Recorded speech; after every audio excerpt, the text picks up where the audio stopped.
Bienvenue aux Femmes Rayonnantes Entrepreneurs Podcast où tu trouves des épisodes de 15 minutes ou moins avec des conseils, des astuces, des réflexions sur la prestation de services en ligne, l'entrepreneuriat digital, le leadership et des actions à mettre en place pour développer ton entreprise digitale.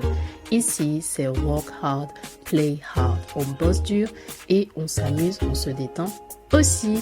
Je suis Leslie, associée dans la gestion des risques financiers et j'aide les femmes en corporate à lancer et développer leur entreprise de services digital en 2 heures par jour.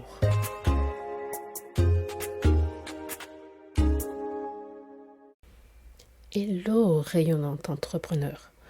Aujourd'hui, parlons de ce qui semble être l'aspect essentiel pour maximiser ton temps sans sacrifier la qualité de ce temps, quelque chose qui nous plaît, entrepreneur, et surtout quand on a un side business, quelque chose qui fait gagner du temps, quelque chose qu'on aime, l'automatisation.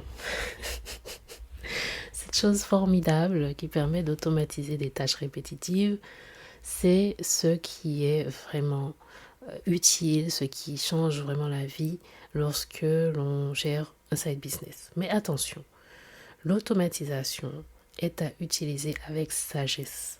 Et voyons justement pourquoi et en quoi c'est important de garder quand même une certaine authenticité dans ton business, dans tes échanges, dans tes interactions. Automatiser à tout va, c'est tentant et ça peut aussi dévaloriser ce que tu fais.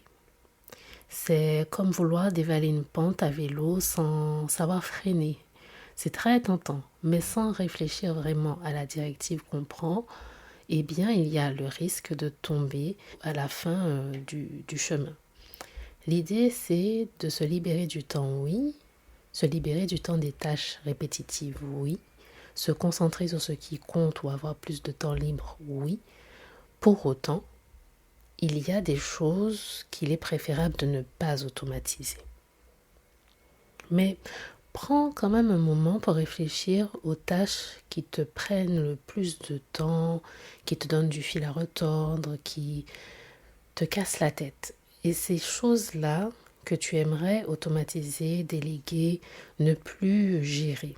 Parce que ce sont ces points de friction dans ton business qui te permet d'identifier là où tu pourrais mettre de l'automatisation. Pour autant, il y a des tâches ou des choses qu'on n'aime pas forcément faire, mais qu'il est essentiel de ne pas automatiser à 100%.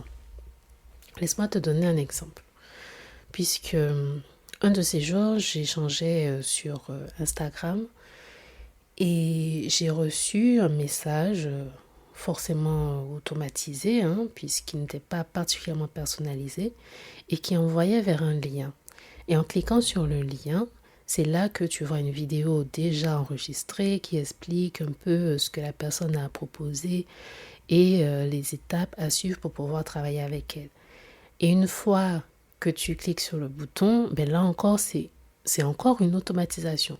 Donc, toute une série d'automatisations pour pouvoir proposer des services. Ça veut dire que, in fine, cette personne-là, ce coach, n'a aucune idée d'avec qui elle travaille et a aucune idée de quelle est vraiment la problématique des personnes qu'elle prétend aider. Et le service qui est proposé à tout le monde. Donc, ce n'est vraiment pas quelque chose qui va permettre aux gens d'obtenir une solution personnalisée, une solution concrète, une solution qui prend en compte leur situation.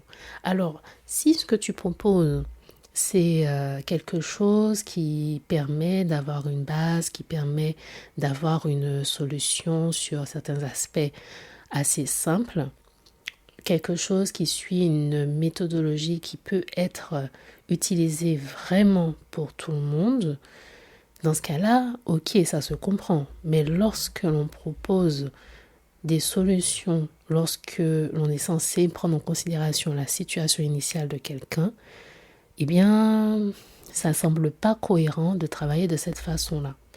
C'est pour ça que j'estime que l'automatisation, oui, c'est génial, mais pour autant, il y a des limites.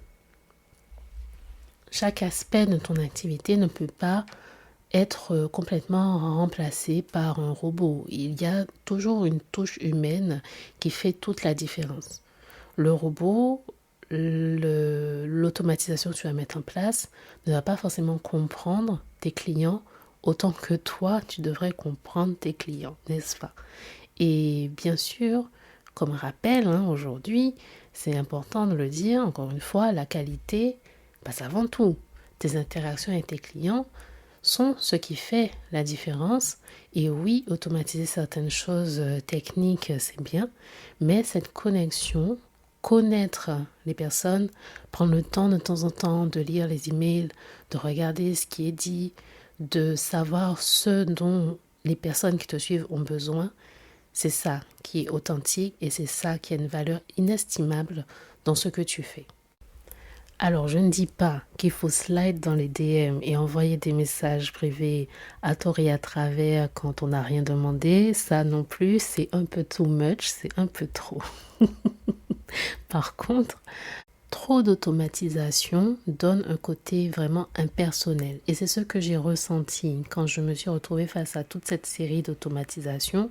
C'est ce côté impersonnel qui donne pas forcément envie d'aller plus loin. C'est comme lorsque tu fais un numéro, tu attends un service derrière, un service client, et tu tombes sur un répondeur qui te dit « Faites le 1 si vous voulez accéder à tel aspect, faites le 2 si vous voulez être mis en relation avec nanana, faites le 3. » Et au final, tu fais le 2, tu fais le 3, et tu as encore une série de messages. Faites le 1 si ceci, si cela, etc.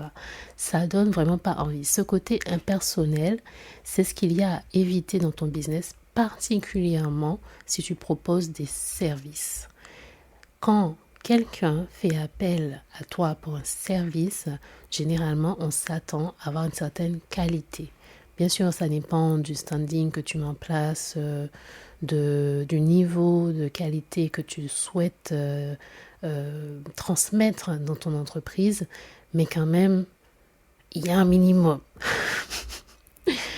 Et le secret, c'est de trouver un équilibre, une certaine harmonie entre l'automatisation que tu mets en place pour te faciliter la vie au quotidien et le niveau de personnalisation nécessaire pour que ton entreprise soit au niveau attendu par tes clients. En choisissant les bons aspects, les bons processus à automatiser dans ton side business, tout en maintenant ton authenticité, c'est là, en fait, que tu peux te concentrer sur ce qui va faire rayonner ton side business. Et si tu as besoin d'un coup de pouce pour aller plus loin, structurer ton activité, optimiser ton système de vente, je t'invite à me retrouver en consultation afin que nous travaillions ensemble sur des solutions sur mesure, adaptées, personnalisées, qui feront avancer sereinement ton entreprise et tes objectifs. Il est temps de rayonner en ligne. Merci d'être passé, d'avoir écouté et si tu souhaites aller plus loin, tu peux visiter le site internet www.femmerayonnantes.fr.